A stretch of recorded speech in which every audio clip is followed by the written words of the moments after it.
пожалуйста, дети, 2 деток, пожалуйста, молока мне надо деткам. Пожалуйста, сахара нету, молока, пожалуйста. Что с пенсиями, расскажите? Пенсию нет, вот стою, очередь 597-я. Не могу получить ни пенсию, ничего.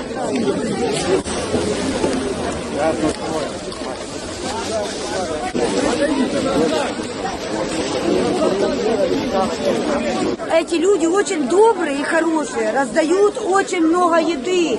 У меня 4 детей, они дали мне целую сумку. Очень вы хорошие, вы добрые, у вас тоже матеря, дети, да? Вы очень хорошие, честно. Идет парневка, мы друг на друга смотрим, я чувствую, что знакомое лицо. Здорово. Я говорю,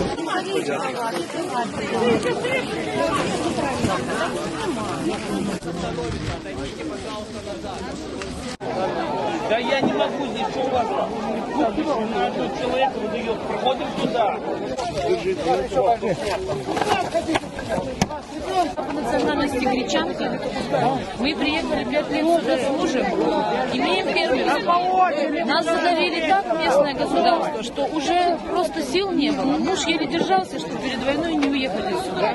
Низкий поклон нашему уважаемому господину Кадырову. Мы смотрим его ролики, мы всю его семью любим. У него великолепные детки, великолепная дочь, великолепный дом. Мы за всем смотрим. Это прекрасная личность и светлый человек. Низкий поклон и храни вас Господь.